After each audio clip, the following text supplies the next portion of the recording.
Hi, Dr. Ennis. Nice to meet you. Good to I meet have read you. a bit of your, thank you. I've read a bit of your papers, and as far as I understand, you are a professor at UBC and have been there for quite a while. Hmm. So maybe you could give us a little bit of an introduction to yourself. I know you did your undergrad at Winnipeg University and went on to do your master's and PhD at Princeton. That's And right. that seems like a big jump to me to go from the Canadian system to the US system, and now you're back again. So maybe you can even speak to a bit about that. Sure. It's even a little more complicated than that because University of Winnipeg is where I finished my BA, but I actually started out at a couple of different colleges before getting to Winnipeg. And Oh, then I took a year off in between second and third year to do work and get married. And it's, yeah, it's I've been more of a gadfly than it even appears when you just look at a Winnipeg Princeton trajectory. nice. But what I can say about my Winnipeg experience was that Winnipeg is a small, it's essentially like a college, especially then, more than university. So there was a small cohort of psychology students, an even smaller cohort of honor students. There might have been 9 or 10 in the year I graduated. And the professors treated us like mini graduate students because they didn't have any of their own. And so it was a fantastic environment in which to get firsthand research experience and summer NCERT positions and that sort of thing. So profs would talk to us, they tap us on the shoulder, they tell us about opportunities in grad school. And so I credit a lot of the trajectory from that good mentoring that I got there. That's phenomenal. Then when I went on to Princeton, again, mentorship is everything. And I actually was on my way to Princeton to work with one professor who didn't receive tenure, as many people don't, at Princeton when I was en route. So I ended up having a completely different supervisor, a surprise to me, but that worked out very well. And her name was Joan Gergis, and she was the dean of the college. And so I had her as a senior mentor, and I also had an excellent mentor who was just a very first year assistant professor, and Bill Prinsmetal. And so between the two of them, I got a really nice introduction to what the field was like and how people should behave in it and how to succeed in it. Wow, that's amazing. Thank you for sharing how important mentorship is. And I really appreciate that you brought that point up because part of this series or the motivation behind the series is to allow for that mentorship, even if it's just virtually, when people drop by and they see these big name researchers, you know, um, it gives them a sense of being able to understand that everyone comes from somewhere and how to progress in their Absolutely. own scientific career.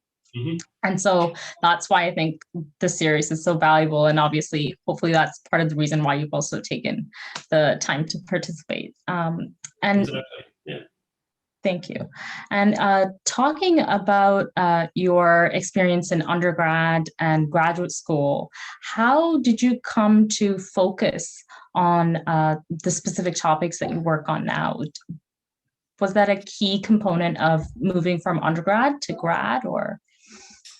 Sure, it was. I mean, even in high school, like we were talking before the interview, I thought illusions were cool. And, the artist M.C. Escher was one of the coolest. And I didn't quite know why that was cool at the time, but I eventually learned that those kind of things help us to realize how much our perception is not a faithful mirror of reality, but it's an active construction. And so, being interested in those topics and then having people guide me in thinking about and working in those topics was really important. Um, Along the way, my primary interest changed several times, and it's even evolving right now.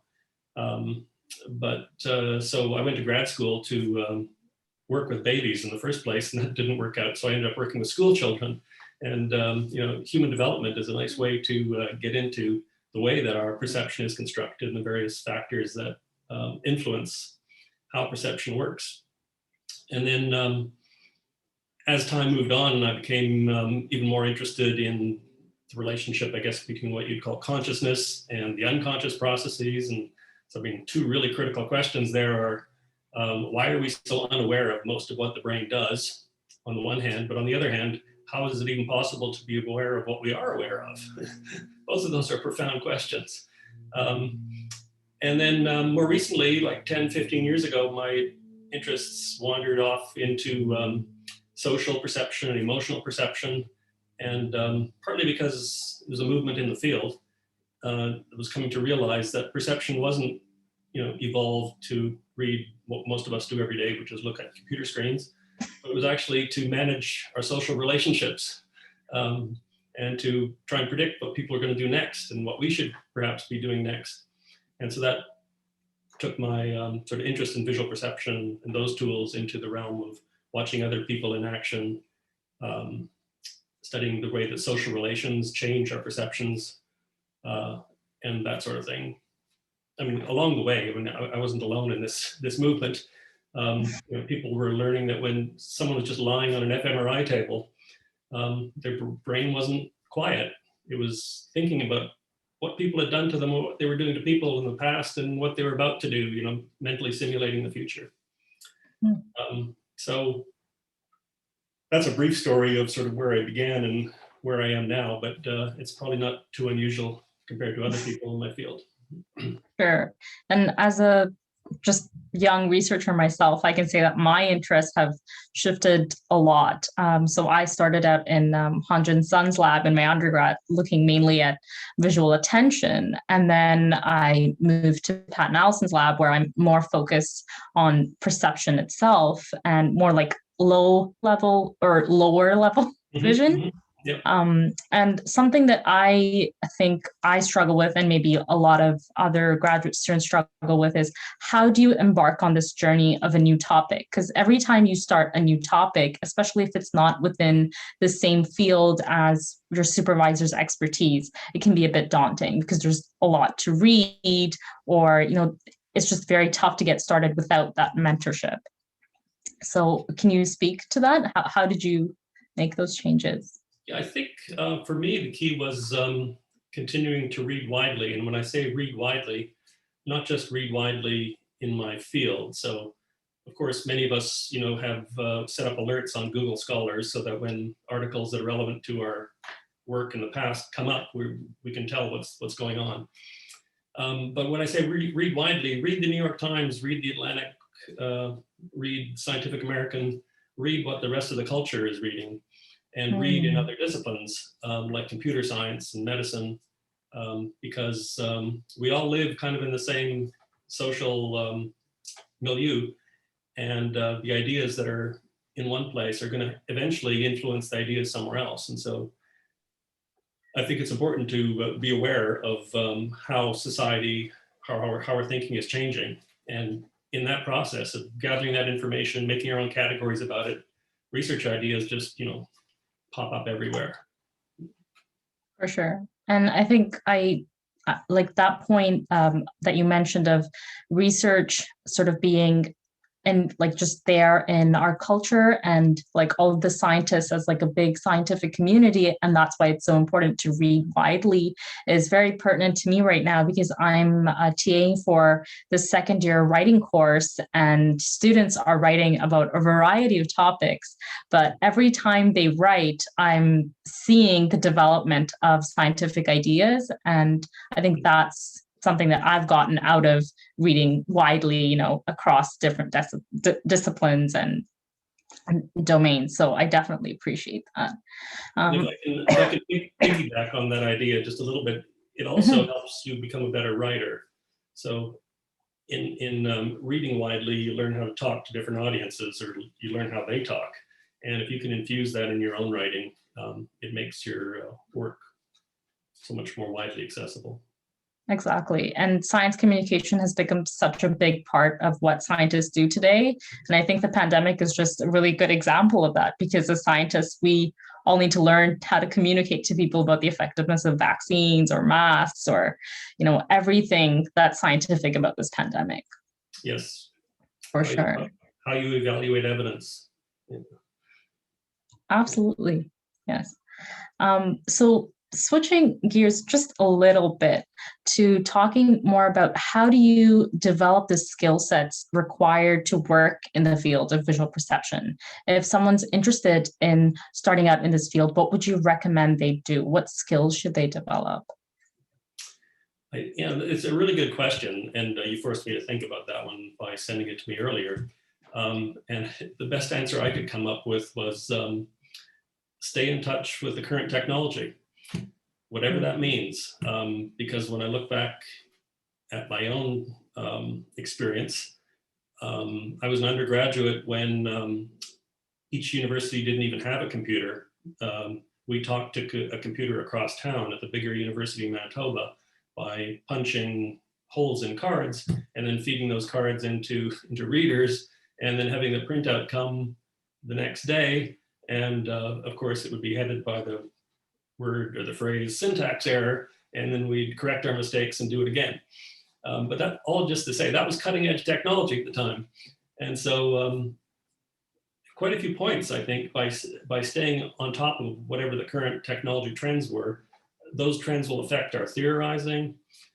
These days, machine learning, AI, predictive intelligence is currently our best way of thinking about the brain, but it's not going to stand still. We're going to come up with new technologies, and they're going to infuse our thinking about the way the brain works. And so if you stay on top of current technology, I think it's a good strategy for the changing world. Mm-hmm. And in terms of starting out as an undergrad, I personally started volunteering in labs in my third and fourth year, and that's sort of where I began to learn about programming and how to read scientific papers and things of that nature. What avenues would you suggest for someone who's an undergrad just starting out in their scientific career? Well, what you did is exactly, I think, the best advice. But these days at UBC, and I think other places too, we're starting to think, how could we do this more accessibly and more equitably across the student body? In a big place like UBC, there are always a few students who take the initiative and find themselves in labs, but there's a large cohort of people who aren't even aware that that's the way to get to grad school or to get to the next step in their career. And I had the benefit of being at a small college where that happened quite naturally. But at a big place like UBC, like Waterloo, McMaster, University of Toronto, I think we need to work harder at making those opportunities accessible and visible to a broader range of our students. Mm-hmm.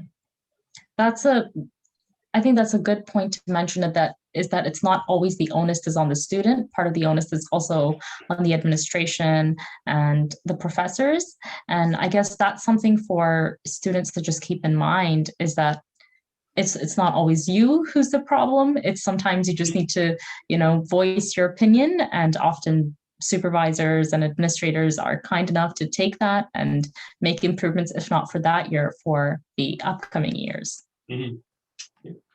So I'll briefly mention one of the initiatives that we haven't rolled it out yet, but people are working on it on the committee, is to create course credit for volunteer positions within labs within the department. And that automatically will make it more visible to students that it's a thing. And mm-hmm. it's a route they can pursue if they want. It's an elective. Exactly. And I think that just makes it accessible because not all students have time to volunteer outside of their studies in a lab. And, that just broadens the variety of scientists that we're eventually going to have. Right. Definitely. And in terms of challenges in the field today, what do you find to be the key challenges that we're facing? You forced me to think about this problem a little bit in your advanced questions. There's so many ways to answer that. But one of the things you said was, if I could magically improve one aspect of my field, what would it be? What button would I push? And I think the best answer I can give, the one that makes the most sense to me, is that I really wish we could press a button and move past our current micro theories, what some people call paradigm blindness, where attention, which is the field I know best, but you'll be able to think of the same thing going on in your field. People study methods that have come to show interesting effects, and then they end up studying those methods to death instead of zooming out and asking themselves, what's the larger question I want to answer here? And so, I mean, maybe our field isn't ready for a larger theory of attention. And maybe all we can do at the moment is work on these smaller micro problems like attentional blindness, change blindness, the other race face effect, what have you. You know all these effects. So if I could push a magic button, it would be to move us into that next step where we, even if the theories are wrong, have large, expansive theories about something like attention. So if I can stay on that topic just for a moment, there's currently quite a lively debate within our field whether attention is something, because for the past 20, 25 years, people have been brain imaging people doing various tasks that try and identify the regions that are involved in selectively attending to something in the visual field, or something in our working memory. But another possibility is that attention might simply be the consequence, or when I say simply, it might be the consequence, the outcome of hundreds of decisions that a distributed brain is making. And what we call attention is really the outcome of all those decisions. It's the outcome of having configured the brain to do a particular task that we're supposed to do, like running away or picking up something or engaging someone socially. And the upshot of that might be that we won't be looking at brain regions for where this happens as much as understanding that attention is what happened when the brain was trying to solve that adaptive problem of how do I respond most appropriately now. That's very interesting, because it reminds me a lot of what Pat and Allison talk about in our lab meetings, which is just because a theory exists, or just because it's what's been done before or what's been supported before, don't be afraid to take a step back and think a bit bigger. And one of the examples that we've been talking about a lot is face processing, and this whole idea of holistic face processing. And what is that, right? And in a lot of our lab meetings, we've talked about how there is no real definition of holistic processing. And so, like, a lot of us are trying to work on this idea of then how should we define face processing in general? Like, how should we theorize about it? And I definitely see the parallels between what you were talking about in the attention literature and what's happening in face processing. I'm glad you brought that up, because that has exactly the same parallel sort of feel to it, where you have the separated half faces version of the configural face effect, and you have the upside down version, and you have these micro paradigms to study what we think is configural or holistic face processing. But as your lab shows, they don't agree with each other, and we'll need a bigger view to really put it all together. For sure. And even one of our grad students, Lee Greenberg, she is working on looking at how do we perceive androgyny in faces, and that's more bringing in the social aspect into face perception. And again, it's just going back to that idea of integrating, across the different fields and bringing things together. And as we are closing in sort of on my list of questions, I will ask the final question that I have today, which is, what papers would you suggest someone start reading if they want to get into the field of vision and attention? Yeah, so rather than prescribe a list of papers, I would advise what I mentioned earlier, which is set up your Google alerts for the keywords you think are interesting today, because you can't do better than that for your field. But at the same time, read widely in these other venues, science journalism, and just more widely in general, read fiction. And for what I do for myself is I essentially have a folder that has many folders in it that keeps expanding on what I think are cool papers. And so when I just took a glance at those folders today, when I see a folder like brain science advances, so when I hear something new in the New York Times or so on, might be on genetics, something that's sort of outside my area, I read it, put it in that folder. But that list includes things like climate change, conspiracy theories, COVID understanding, exercise. Does it have to be mentally engaging to be effective? Modern photography is racist. I have a folder on that. Diversity training doesn't work. Replication or theory crisis. So if you create these folders for yourself, and as you read more and read widely, that structure is going to expand. It's going to become even more personal to you. And that's my best advice for how to move forward. Create your own reading list. That's really great advice. I wish I had gotten that sooner, because I feel like I do a lot of reading, but I never put it all together in one place. I only use a citation manager to cite whatever I'm working on at the moment, but I will definitely take that approach forward. Yeah.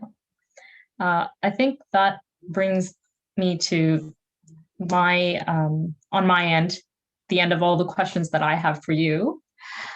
So if you do have any other questions or anything else that you want to add, please feel free to go ahead.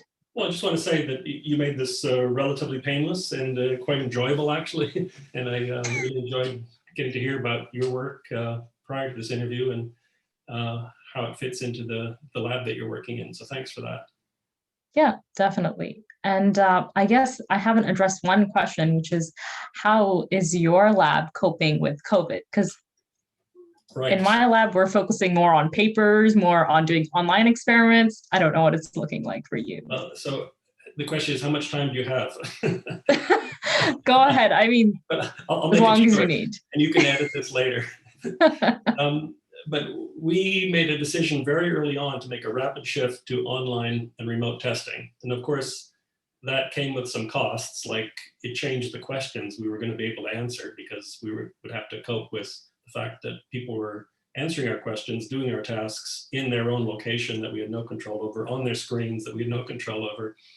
But the benefits it gave us was that we could test a much broader range of people than we ever had before. In fact, even more rapidly, because you can test many people at the same time once it's a remote testing scenario. The design changes that we had to make often in these studies then often actually led us to answer questions in a unique way that we wouldn't have thought of before without COVID. So we're trying to capitalize on it. So if you've got time, I'll mention two studies that go ahead. Yeah. Got started in April and May, and they're being quite successful now. So one is a social perception study where we're looking at it's very Zoom relevant in that we're looking at the effects of feeling that you're being observed when you're doing a task versus the feeling that you're observing someone else when you're doing the same task. And the task we're giving people to do is to identify the emotion, the positivity or negativity of the emotional expression of faces in short video clips. And these are video clips that come from people looking at emotionally evocative pictures. But the participants or remote participants can't see the picture, they can just see the person's face, which spontaneously is responding to things that are positive and negative. And it turns out that when you feel you're being observed because you may be chosen for a competitive game later in the experiment, that's the cover story, you can't read other people's emotions nearly as well as when you feel you're the one doing the observation. So that's something that might have been harder to do in the lab than it was remotely, and so that it's worked out really well. A second study involves these new objects in our world, these face masks that are now everywhere, right? Yeah. It gave us a perfect opportunity to study this concept that's well understood in the lab, and that is that if you attend to something, use something, act on something, it becomes emotionally more positive than if you don't, or if you ignore it. And so faces were brand new objects for most of us. And so we studied the attractiveness of COVID protective masks. And because it was a remote study, we could study people all over North America, in fact, all over the world. So 5 different countries and 39 different states. And we could study them during a period when, especially in the States, very few people were wearing masks. Then several months later, where most of the people were wearing masks. And we got these really cool results showing you that, yeah, masks get attractive as you use them. And this is over and above. There's ideological factors, of course. So people who are more right-leaning tend not to like the masks and don't find them as attractive as people who are left-leaning. people who have to work in environments where they need masks find them more attractive than people. But above and beyond those factors, simply, well, for whatever reason, people who wore masks longer and chose to wear masks found them as more attractive than people who didn't. So it ended up being a nice sort of ecological exploration of things we thought we knew from lab studies, but had never been able to test in the real world. That is so interesting, because I just heard a talk by Daphne Maurer, and she was talking about how as we become familiar with things, we begin to develop preferences for them. Right. And so deviations, really large deviations from that familiar, we don't like. And when you're talking about this mask study, I'm just thinking, wow, like maybe we've just become so familiarized with masks where now they're becoming a part of this average, of this prototype maybe that we have of what a person looks like, you know, in the outside world. And now that's starting to become an attractive thing for us. It's becoming a fashion accessory in many cases. Yeah.